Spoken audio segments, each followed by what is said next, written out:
Can't believe we are wrapping up season 3 of the DTC Insider podcast. I can't believe this is the last episode of the year. So if you've been listening for a while or just recently, thank you. Thank you for listening to the episodes. It means a lot to me and to my team. It really does. And by the way, if you're not subscribed to the DTC Insider newsletter already, please go ahead and do that at the dtcinsider.com. We'll send you golden nuggets every Wednesday to your inbox. Now, let's talk about today's episode. We are going to cover 3 ways you can increase your average order value right now. No BS, all actionable items. But first, you need to understand your value ladder. Keep in mind the products you need to push the most. So if you're wondering what's the value ladder for your business, well, for some companies, it's more linear than for others. But the point is that you understand what people typically buy in the first order, then in the second, and so on. Once you get this, you can apply some or all of the strategies to increase your AOV. Let's get into the 3 of them. The first one is bundles. If you sell multiple products, you should consider creating bundles. Sometimes they are a result of your customers' behavior. For example, you might see that many customers buy product A, B, and C in the same order or in separate ones. So that's an indicator that those 3 products could be a bundle, right?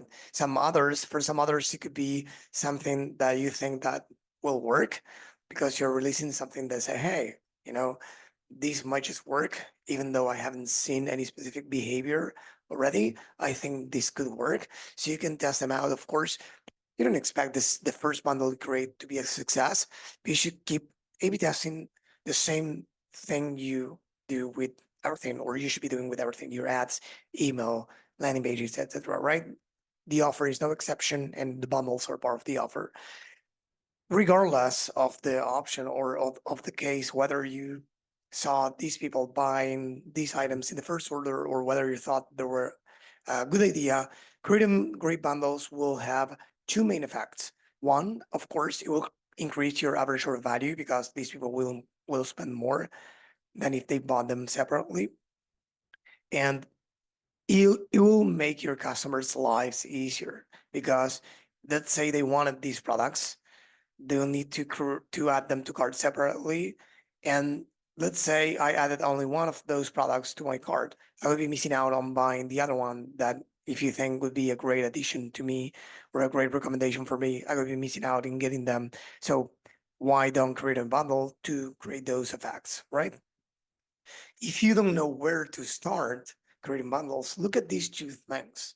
The first one, your value ladder. Again, if it makes sense for them to buy B after they bought A, etc. Let's create a bundle.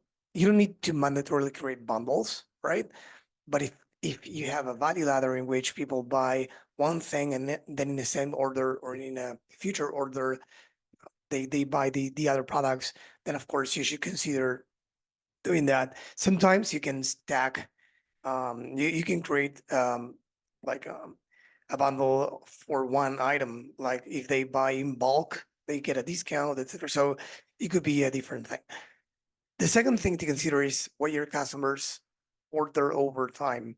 Maybe you identify a trend in which many customers first bought A and then bought B after a certain time, right? So that might not have to do with your natural value ladder, but you discovered that the typical example with the diapers and the beer, right? So it's a classic example in the shopping world. So you might find out that trend by looking at your analytics and then create a bundle with that. The second strategy is creating in-store upsells with the help or not of third-party tools. You can create these because bundles are great, but it could get confusing for your customers if you promote too many of them at the same time. You have 1 bundle, 2 bundles, but if you have, I don't know, 1,000 bundles, 10 bundles, it could get confusing if everything is a bundle, nothing is a bundle, right?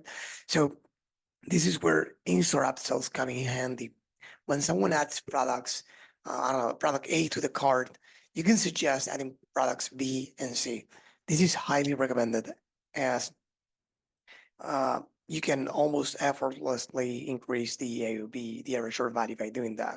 So I strongly recommend that you, besides creating bundles or not, if you sell multiple products, again, you use tools to encourage people to add more products to cart, to recommend products to add to cart that go together with the ones they added. Third strategy, post-purchase upsells. This is a great instance to increase the AOV and the LTV, the lifetime value, depending on the timeline. After someone places an order, you could target them with an email flow, right? And hook them up with products that go together with what they bought. So before, in the strategy number 2, we discussed the in-store upsells, meaning that before they buy, you can hook them up with something else to add to their cart. In this case, it's after they bought. You can hook them up with something that go together with what they bought. Sometimes, believe it or not, just educating your customers on how to use what they just bought generates additional orders for them. Of course, if they buy a t-shirt, doesn't make sense to educate them on how to use a t-shirt. Everyone knows how to use a t-shirt, but you can send them a video on how to combine their t-shirts with something else, or looks for the week, looks for a week, and looks for going out. You can do that for the main products, for top products, for products you want to promote, not for all of them if you have many. But if your products do require some kind of education or activation, let's say you're in the beauty space and you sell a anti-aging or something else, a cream or something like that, then you can create videos on night routines, way to apply, mistakes to avoid, and even if you don't pitch them anything, that, based on our experience with our clients, generates additional orders from those emails, even if you don't ask for them. Okay. So I hope this was useful for you. Have a happy new year. Have a great 2024.